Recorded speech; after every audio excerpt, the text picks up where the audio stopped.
Thanks సారా. నా కూతురు విషయంలో చాలా హెల్ప్ చేశావు. నీ మేలు ఎప్పటికీ మర్చిపోలేను. అయ్యో ఆంటీ, మీరు పెద్దవారు, నాకు తల్లి లాంటివారు. అలాంటిది మీరు నాకు థ్యాంక్స్ చెప్పడం ఏంటి? రిషి, ప్రీతి ఇద్దరూ నా స్నేహితులు. ఇద్దరిలో ఎవరి లైఫ్ స్పాయిల్ అయినా సరే నేను చూస్తూ ఊరుకోలేను. అందుకే దేవుడు నాకు నేర్పించిన పాఠాలు సందర్భం వచ్చింది కాబట్టి వాళ్ళతో పంచుకుంటున్నాను. నాకు తెలుసమ్మా, దేవుడు నీకు ఎప్పుడు తోడుగా ఉన్నాడని. మా కోసం ఎక్కువ ప్రేయర్ చేయి సారా. దేవుడే దాని హృదయం మార్చాలి అని. అది బాగుంటేనే మేము ప్రశాంతంగా బ్రతకగలం. అయ్యో తప్పకుండా చేస్తాను ఆంటీ. ప్రీతి జాగ్రత్త, తనని మీరేమనొద్దు.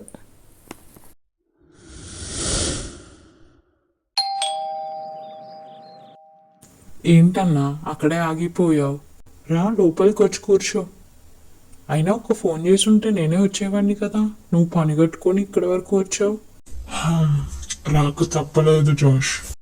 ఏంటన్నా అంత డల్గా ఉన్నావు, ఏమైంది? జోష్, నేను చెప్పేది విని బాధపడుకు, ఈజీగా తీసుకోరా. ఆహా, ఏంటన్నా అంతలా నన్ను ముందే మెంటల్గా ప్రిపేర్ చేస్తున్నావు? కొంపదీసి సారా వాళ్ళ ఇంట్లో కానీ ఈ పెళ్లి ప్రపోజల్కి ఒప్పుకోలేదా ఏంటి? రే జోష్, అంత కరెక్ట్గా ఎలా చెప్పావురా? అయినా ఫాస్ట్గా ఒప్పుకుంటే భయపడాలి కానీ ఒప్పుకోకపోతే భయం ఎందుకన్నా? ఏంటి జోష్, అంత తలతిక్కగా మాట్లాడుతున్నావు? అయినా అంత తేలిగ్గా తీసుకున్నావేంటి? నేను చెప్పింది విని బుర్రగాని పాడైందా ఏంటి? లేకపోతే ఇప్పుడు కూర్చొని బాధపడమంటావా? నాకు అంత ఓపిక లేదు, టైం కూడా లేదు. తరుణన్న, నీకు ఆల్రెడీ ముందే తెలుసు ఇది దేవుని దర్శనం కాబట్టి ఖచ్చితంగా సాతాను దాడి చేస్తాడు అని. ఆల్రెడీ తెలిసినప్పుడు ఇప్పుడు బాధపడటం ఎందుకు చెప్పు? అయితే ఇప్పుడు ఏం చేద్దాం రా, అది చెప్పు. ఏం చేయాలో నేను ఆలోచించాలంటే ముందు అసలు సారా వాళ్ళ ఇంట్లో ఏమన్నారో నువ్వు చెప్పు, దాన్ని బట్టి ఆలోచిద్దాం. సరే, మధ్యాహ్నమే పాస్టర్ పీటర్ కాల్ చేశారా. సారా వాళ్ళ డాడీ ఎక్స్పైర్డ్ అట. అయ్యో. సో ఇంట్లో వాళ్ళ మమ్మీ తనే ఉంటారట. పాస్టర్ పీటర్ ఆవిడ కాల్ చేసి విషయం చెప్పారట. సారాకి ఇప్పుడు అప్పుడే పెళ్లి చేసుకునే ఉద్దేశం లేదు, సో నా కూతుర్ని ఇబ్బంది పెట్టడం నాకు ఇష్టం లేదని ఆవిడ పీటర్తో చెప్పేశారట. పాపం పీటర్ గారు నాకు చెప్పలేక చెప్పి కాల్ కట్ చేశారు.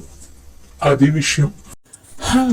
పోనీలే, పిల్లలకి ఇష్టం లేకపోయినా బలవంతంగా పెళ్లిళ్ళు చేసే పేరెంట్స్ ఉన్న ఈ కాలంలో సారా వాళ్ళ మమ్మీ తన కూతుర్ని బాగానే సపోర్ట్ చేస్తున్నారు. అందుకు మనం చాలా సంతోషించాలి. రే జోష్, ముందు విషయం అది కాదు. సారాని అసలు ఎలా అప్రోచ్ అవ్వాలో అది ఆలోచించు ముందు. నువ్వేమో అమ్మాయితో ఏదేదో మాట్లాడి ఆల్రెడీ కన్ఫ్యూజ్ చేసి వచ్చావు. అన్నా, నువ్వు పాస్టర్ అయి ఉండి ప్రతిదీ నీకు నేను చెప్పాల్సి వస్తుంది.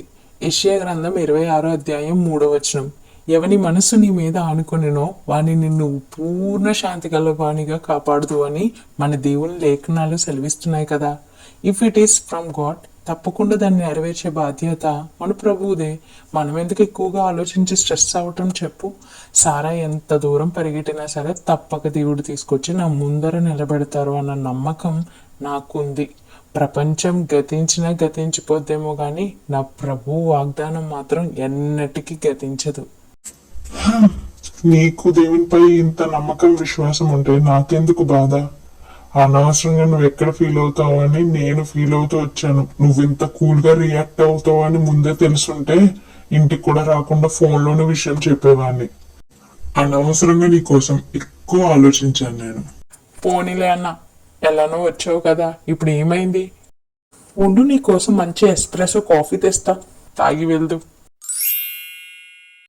ప్రభువా, అసలు ఏంటి వీడు? నాకు అస్సలు అర్థం కాడు. వీడి గురించి ఎప్పుడు నేను టెన్షన్ పడ్డాను తప్ప వీడు మాత్రం ఇంతే కూల్ గా ఉంటున్నాడు. లాస్ట్కి ఏం చేస్తాడో ఏంటో. నువ్వే వాడికి సహాయం చేయాలి.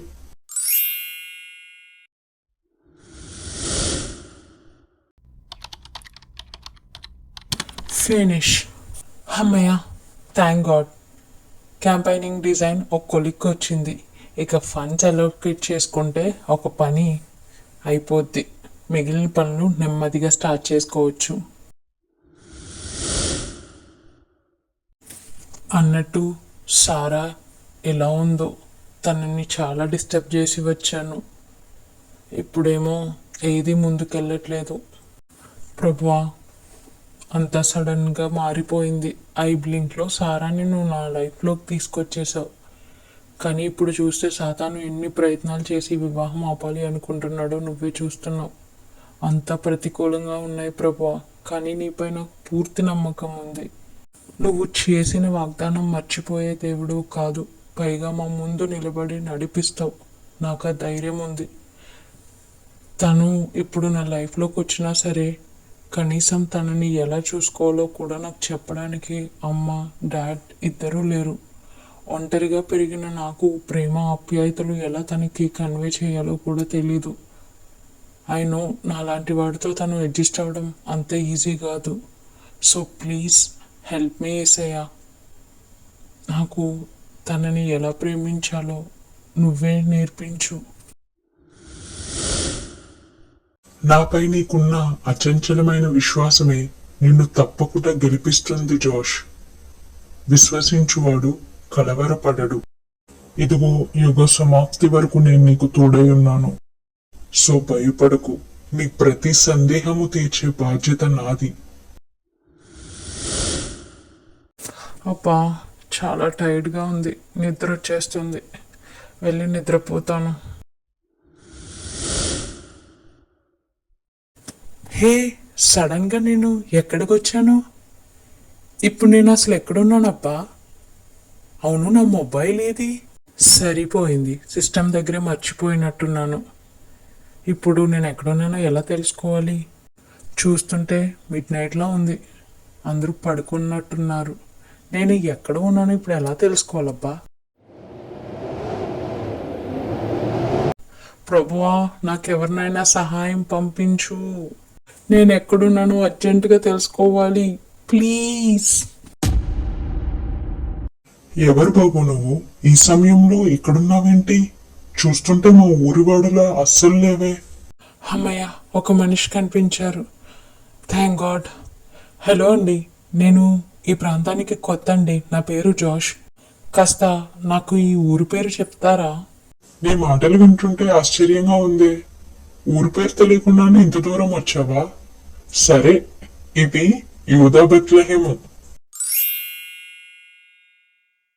ఓ మై గాడ్, నేను వింటుంది నిజమా? బెత్లెహేమ్కి వచ్చానా? అసలు నేను ఇక్కడికి ఎలా వచ్చాను?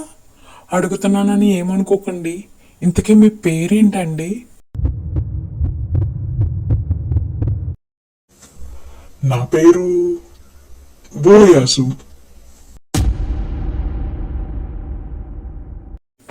ఏంటి, మీ పేరు బోయాసా? ఏంటి, అసలు నేను వింటుంది నిజమేనా? అంటే మీ భార్య పేరు రూతు, నయోమి, మీరందరూ ఒక కుటుంబం కదా?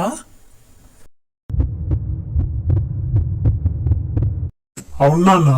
నీకెలా తెలుసు? అంటే నువ్వు మోయాబు నుండి వస్తున్నావా బాబు? మరి మా ఇంటికి రాకుండా ఇక్కడే ఉండిపోయావేం? నాతో పాటు మా ఇంటికి రా. ఈ రాత్రికి అక్కడే బస చేద్దు. ప్రభువా, అసలు ఇక్కడ ఏం జరుగుతుంది? నాకు అస్సలు అర్థం కావట్లేదు. Please help me out. ఇంకా అక్కడ నిలబడి ఆలోచిస్తావేంటి జోష్? నాతో పాటు పద. నీకు ఈ ప్రాంతం అంతా తిప్పి చూపిస్తూ నీతో బోల్డ్ అనే విషయాలు మాట్లాడాలి. పైగా నీకున్న సందేహాలు చాలానే తీర్చాలి. సరిపోయింది. యేసయ్యా, నా సందేహాలు తీర్చడం కోసం బెత్లెహేంలో బోయాస్ దగ్గరికి నన్ను తీసుకొచ్చావా? నీ ప్లాన్ అల్టిమేట్. పదండి బోయాస్ గారు, ఇక వెళ్దాం.